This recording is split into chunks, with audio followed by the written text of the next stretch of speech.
Chapter 1 Bill's Story. War fever ran high in the New England town to which we knew young officers from Plattsburgh were assigned, and we were flattered when the first citizens took us to their homes, making us feel heroic. Here was love, applause, war, moments sublime with intervals hilarious. I was part of life at last, and in the midst of the excitement, I discovered liquor. I forgot the strong warnings and the prejudices of my people concerning drink. In time, we sailed for over there. I was very lonely and again turned to alcohol. We landed in England. I visited Winchester Cathedral. Much moved, I wandered outside. My attention was caught by a doggerel on an old tombstone. Here lies a Hampshire grenadier, who caught his death drinking cold small beer. A good soldier is never forgot, whether he dieth by musket or by pot. Ominous warning, which I failed to heed. 22 and a veteran of foreign wars, I went home at last. I fancied myself a leader, for had not the men of my battery given me a special token of appreciation? My talent for leadership, I imagine, would place me at the head of vast enterprises which I would manage with the utmost assurance. I took a night law course and obtained employment as investigator for a surety company. The drive for success was on.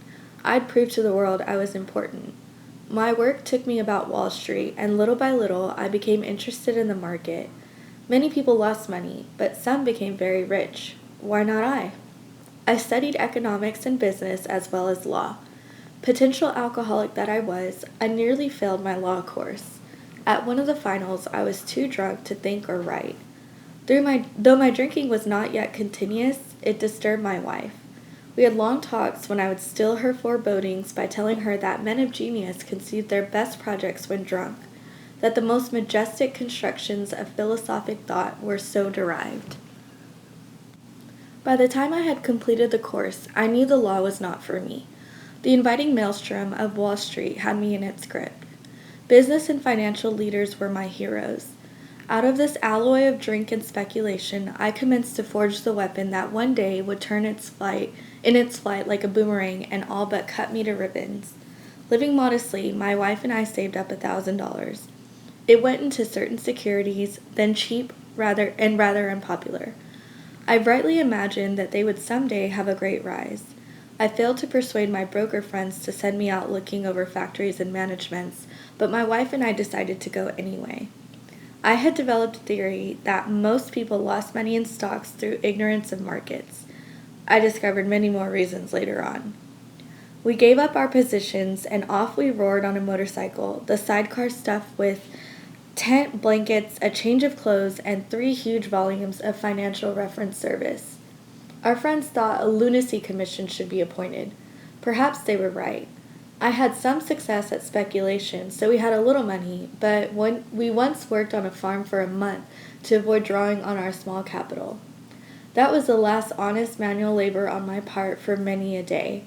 We covered the whole eastern United States in a year. At the end of it, my reports to Wall Street procured me a position there and the use of a large expense account. The exercise of an option brought in more money, leaving us with a profit of several $1,000s that year. For the next few years, fortune threw money and applause my way. I had arrived. My judgment and ideas were followed by many to the tune of paper millions. The great boom of the late 20s was seething and swelling. Drink was taking an important and exhilarating part of my life. There was loud talk in the jazz places uptown. Everyone spent in thousands and chattered in millions. Scoffers could scoff and be damned. I made a host of fair-weather friends. My drinking assumed more serious proportions, continuing all day and almost every night. The remonstrances of my friends terminated in a row, and I became a lone wolf. There were many unhappy scenes in our sumptuous apartment. There had been no real infidelity, for loyalty to my wife, helped at times by extreme drunkenness, kept me out of those scrapes. In 1929, I contracted golf fever. We went at once to the country, my wife to applaud while I started out to overtake Walter Hagen. Liquor caught up with me much faster than I came up behind Walter. I began to be jittery in the morning. Golf permitted drinking every day and every night. It was fun to carom around the exclusive course which had inspired such awe in me as a lad. I acquired the impeccable coat of tan one sees upon the well-to-do. The local banker watched me whirl fat checks in and out of his till with amused skepticism.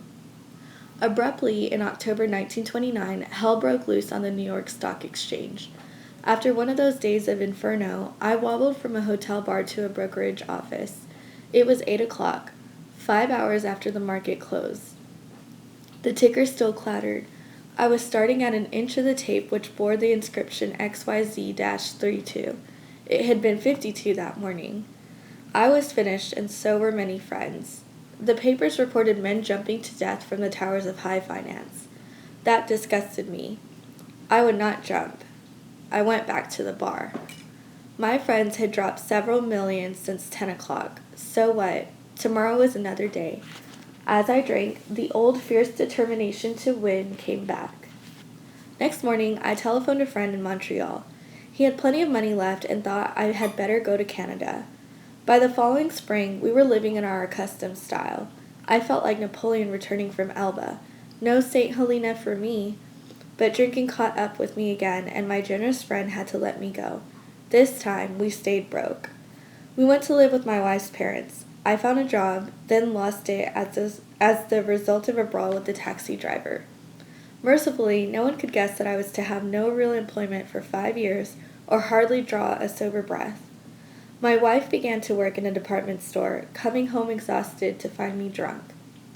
I became an unwelcome hanger-on at brokerage places. Liquor ceased to be a luxury. It became a necessity. Bathtub gin, 2 bottles a day, and often 3, got to be routine. Sometimes a small deal would net a few $100s, and I would pay my bills at the bars and delicatessens. This went on endlessly, and I began to waken very early in the morning shaking violently. A tumbler full of gin, followed by half a dozen bottles of beer, would be required if I were to eat any breakfast. Nevertheless, I still thought I could control the situation, and there were periods of sobriety which renewed my wife's hope. Gradually, things got worse. The house was taken over by the mortgage holder. My mother-in-law died. My wife and father-in-law became ill. Then I got a promising business opportunity. Stocks were at the low point of 1932, and I had somehow formed a group to buy. I was to share generously in the profits. Then I went on a prodigious spender, and that chance vanished. I woke up. This had to be stopped. I saw I could not take so much as one drink. I was through forever. Before then, I had written lots of sweet promises, but my wife happily observed that this time I meant business, and so I did. Shortly afterward, I came home drunk. There had been no fight. Where had been my high resolve? I simply didn't know. It hadn't even come to mind. Someone had pushed a drink my way, and I had taken it. Was I crazy? I began to wonder, for such an appalling lack of perspective seemed near being just that. Renewing my resolve, I tried again. Some time passed, and confidence began to be replaced by cocksureness. I could laugh at the gin mills. Now I had what it takes. One day, I walked into a cafe to telephone. In no time, I was beating on the bar, asking myself how it happened. As the whiskey rose to my head, I told myself I would manage better next time, but I might as well get good and drunk then, and I did. The remorse, horror, and helplessness of the next morning are unforgettable. The courage to do battle was not there. My brain raced uncontrollably, and there was a terrible sense of impending calamity. I hardly dared cross the street, lest I collapse and be run down by an early morning truck, for it was scarcely daylight. An all-night place supplied me with a dozen glasses of ale. My writhing nerves were stilled at last. A morning paper told me the market had gone to hell again. Well, so had I. The market would recover, but I wouldn't. That was a hard thought. Should I kill myself? No, not now. Then a mental fog settled down.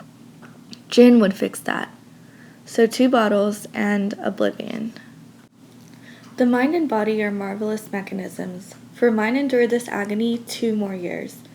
Sometimes I stole from my wife's slender purse when the morning terror and madness were on me. Again, I swayed dizzily before an open window or the medicine cabinet where there was poison, cursing myself for a weakling. There were flights from city to country and back as my wife and I sought escape. Then came the night when the physical and mental torture was so hellish I feared I would burst through my window, sash and all. Somehow I managed to drag my mattress to a lower floor, lest I suddenly leap. A doctor came with a heavy sedative. Next day found me drinking both gin and sedative. This combination soon landed me on the rocks. People feared for my sanity. So did I. I could eat little or nothing when drinking, and I was 40 pounds underweight. My brother-in-law is a physician, and through his kindness and that of my mother, I was placed in a nationally known hospital for the mental and physical rehabilitation of alcoholics. Under the so-called belladonna treatment, my brain cleared. Hydrotherapy and mild exercise helped much. Best of all, I met a kind doctor who explained that, though certainly selfish and foolish, I had been seriously ill, bodily and mentally. It relieved me somewhat to learn that in alcoholics the will is amazingly weakened when it comes to combating liquor, though it often remains strong in other respects. My incredible behavior in the face of a desperate desire to stop was explained. Understanding myself now, I fared forth in high hope. For 3 or 4 months the goose hung high. I went to town regularly and even made a little money. Surely this was the answer, self-knowledge. But it was not, for the frightful day came when I drank once more. The curve of my declining moral and bodily health fell off like a ski jump. After a time I returned to the hospital. This was the finish, the curtain, it seemed to me. My weary and despairing wife was informed that it would all end with heart failure during delirium tremens, or I would develop a wet brain, perhaps within a year. She would soon have to give me over to the undertaker or the asylum. They did not need to tell me. I knew and almost welcomed the idea. It was a devastating blow to my pride. I, who had thought so well of myself and my abilities, of my capacity to surmount obstacles, was cornered at last. Now I was to plunge into the dark, joining that endless procession of sots who had gone on before. I thought of my poor wife. There had been much happiness after all. What would I not give to make amends? But that was over now. No words can tell of the loneliness and despair I found in that bitter morass of self-pity. Quicksand stretched around me in all directions. I had met my match. I had been overwhelmed. Alcohol was my master. Trembling, I stepped from the hospital a broken man. Fear sobered me for a bit. Then came the insidious insanity of that first drink, and on Armistice Day, 1934, I was off again. Everyone became resigned to the certainty that I would have to be shut up somewhere, or would stumble along to a miserable end. How dark it is before the dawn. In reality, that was the beginning of my last debauch. I was soon to be catapulted into what I like to call the fourth dimension of existence. I was to know happiness, peace, and usefulness in a way of life that is incredibly more wonderful as time passes. Near the end of that bleak November, I sat drinking in my kitchen. With a certain satisfaction, I reflected there was enough gin concealed about the house to carry me through that night and the next day. My wife was at work. I wondered whether I dared hide a full bottle of gin near the head of our bed. I would need it before daylight. My musing was interrupted by the telephone. The cheery voice of an old school friend asked if he might come over. He was sober. It was years since I could remember his coming to New York in that condition. I was amazed. Rumor had it that he had been committed for alcoholic insanity. I wondered how he had escaped. Of course he would have dinner, and then I could drink openly with him. Unmindful of his welfare, I thought only of recapturing the spirit of other days. There was that time we had chartered an airplane to complete a jag. His coming home was an oasis in this dreary desert of futility.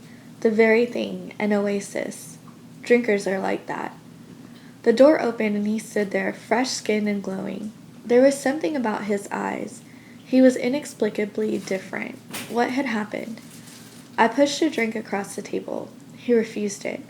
Disappointed but curious, I wondered what had gotten into the fellow. He wasn't himself. "Come, what's all this about?" I queried. He looked straight at me. Simply but smilingly, he said, "I've got religion."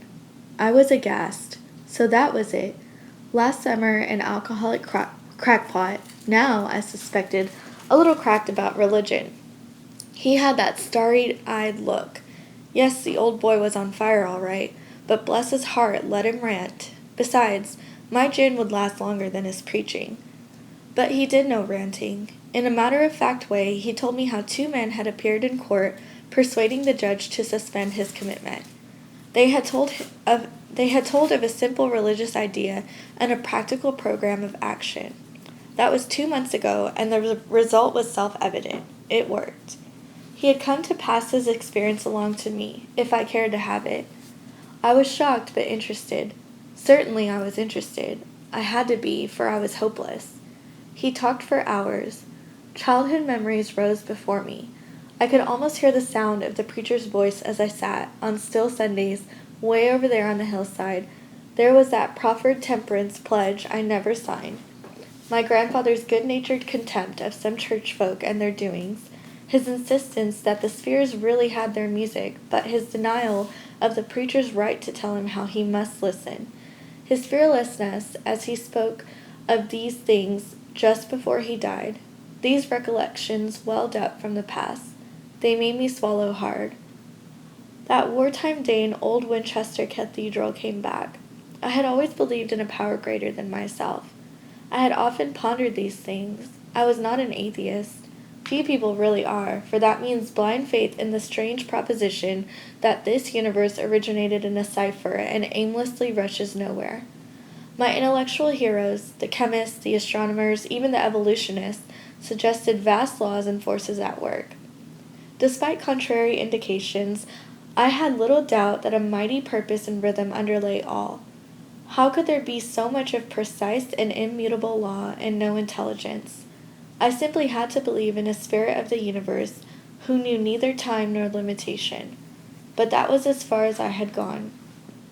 With ministers and the world's religions, I parted right there. When they talked of a God personal to me, who was love, superhuman strength, and direction, I became irritated and my mind snapped shut against such a theory.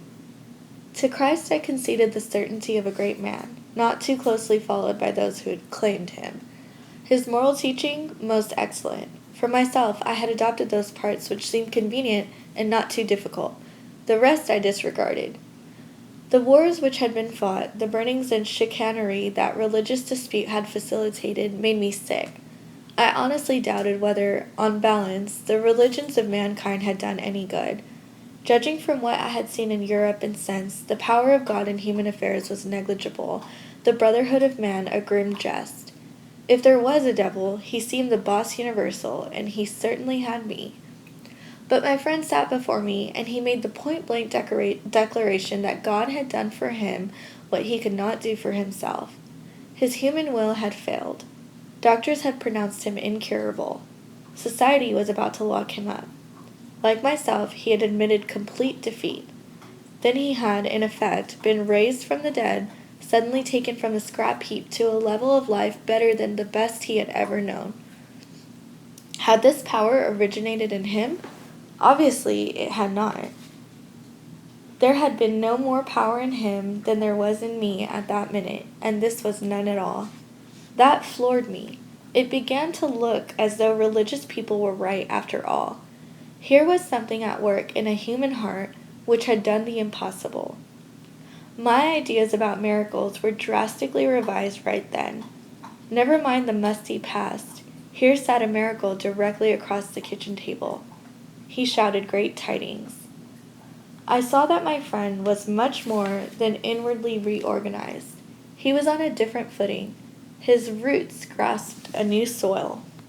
Despite the living example of my friend, there remained in me the new vestiges of my old prejudice.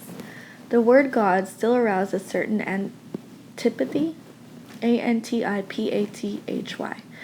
When the thought was expressed that there might be a God personal to me, this feeling was intensified. I didn't like the idea.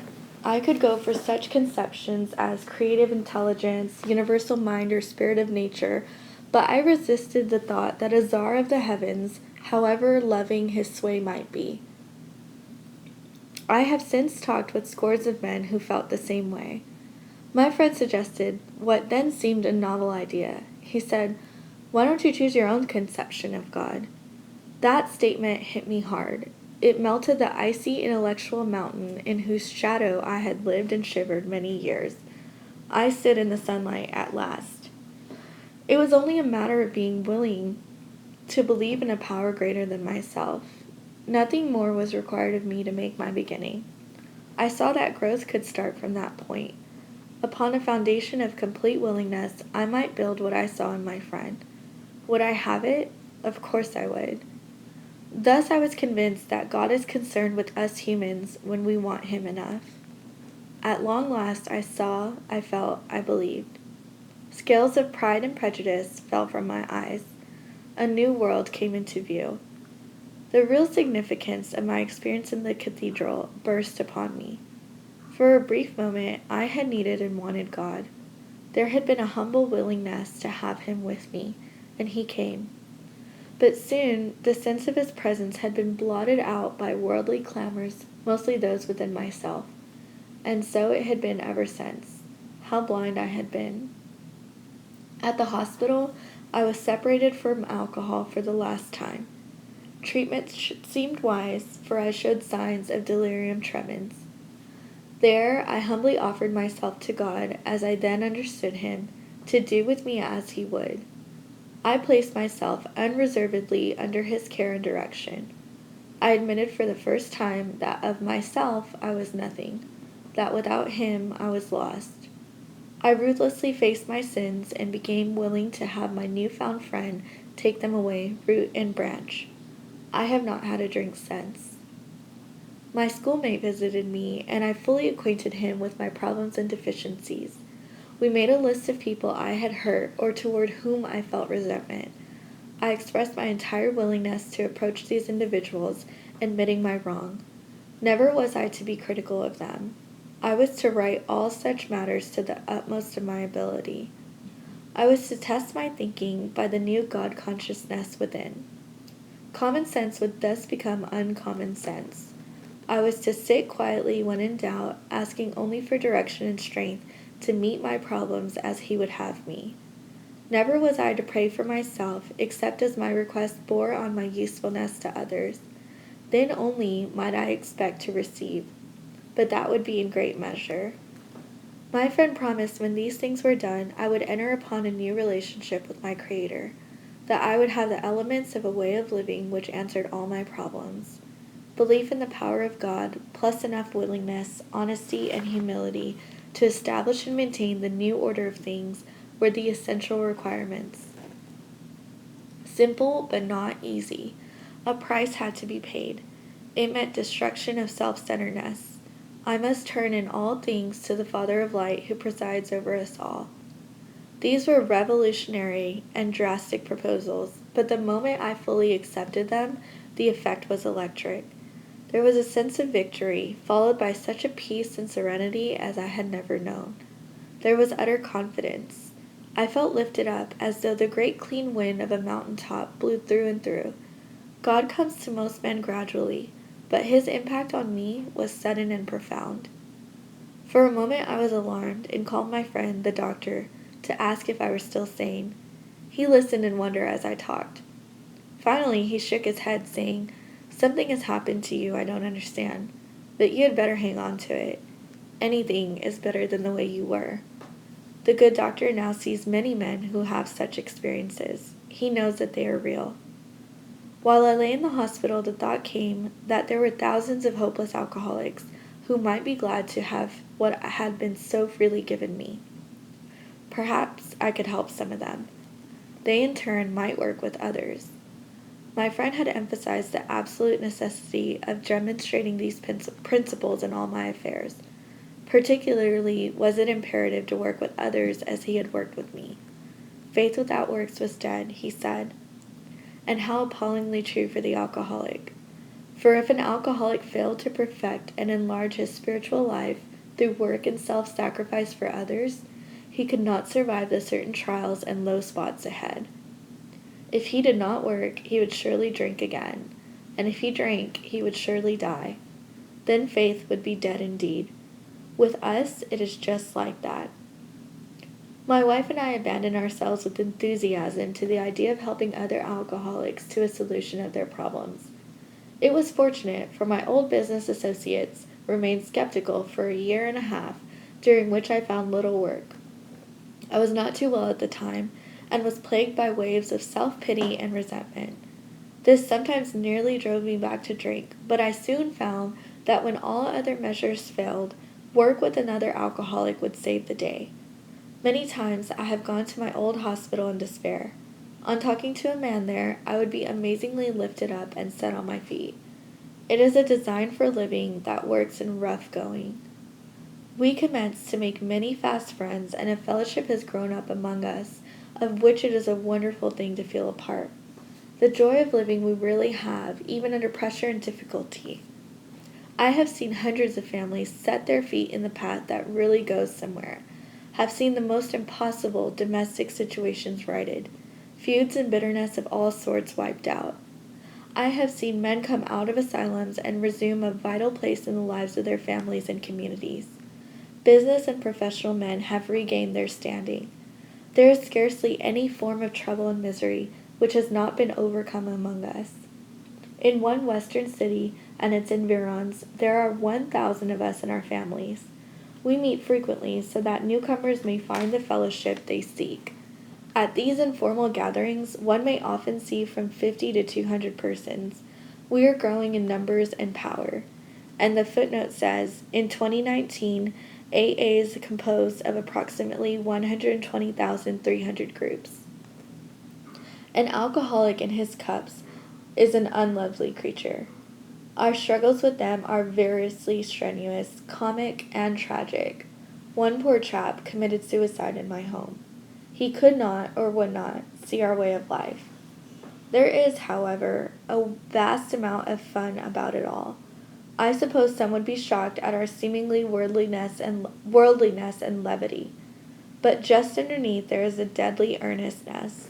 Faith has to work 24 hours a day in and through us, or we perish. Most of us feel we need to look no further for utopia. We have it with us right here and now.